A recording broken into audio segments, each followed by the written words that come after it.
Vival, get out of my house. Okay, I'm going. And don't come back.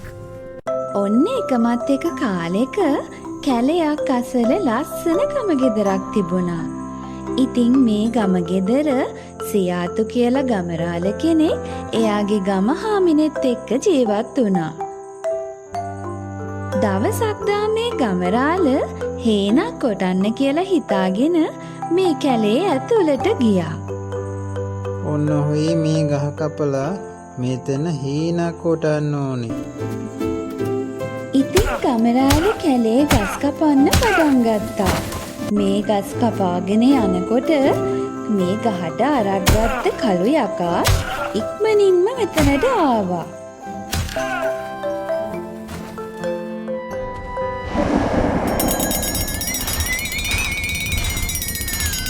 මම මරන්න නැතුව හිටියොත් මම මෙතන හොඳ හේනක් හදලා ඒ හේනේ යට හැදෙන හැම දෙයක්ම යක්‍රාලට දෙනවා. උඩ හැදෙන දේවල් ටික විතරයි මම ගන්නෙ. මොකද කියන්නේ යක්‍රාල?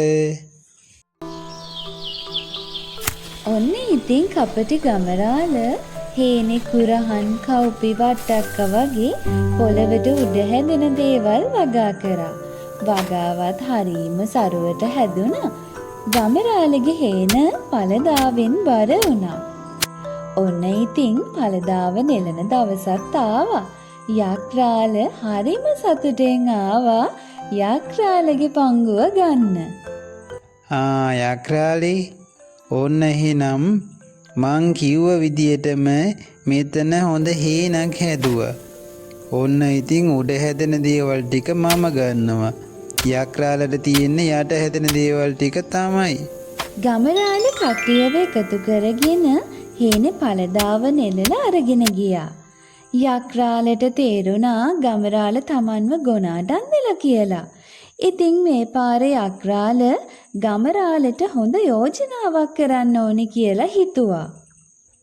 බුලගමයෝ ගිය පාර උඩ හැදෙන පළදාව උඹ ගත්තනේ.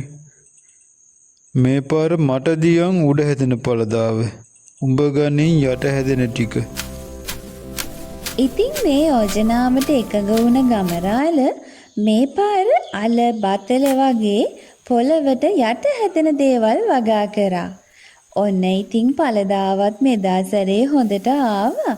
වෙනද වගේම පොළවට යට හැදෙන පළදාව අරගෙන ගමරාල ගෙදර ගියා. යකෙක් කියන්නේ මෙහෙම රැවටෙන්න ඕන එකෙක් නෙවෙයි. ගමය මාව දෙපාරක්ම රැවැට්ටුවා. මම මේ ගමයට හොඳ පාඩමක් උගන්වන්න ඕනේ. ගමයගේ ගෙදරටම ගිහිල්ලා ගම හාමිනේවයි ගමයවයි දෙන්නම ඉවරයක් කරන්න ඕනේ.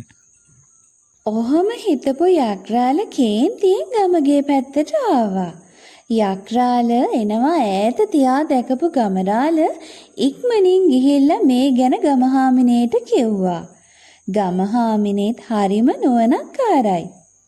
ඔහේ බය වෙන්න එපා. මම ඕකට හොඳ උත්තර වැට්ටියක් දෙන්නම්.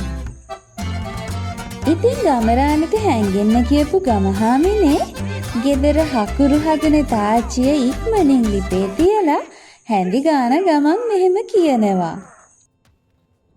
එකයක් පැටියෙක් නම් මදි මට මේ තාච්චියට දාන්න. කාලු මහත යකෙක් දැම්මනම් හකුරු ටික මට හොඳ රහට හදාගන්න පුළුවන්.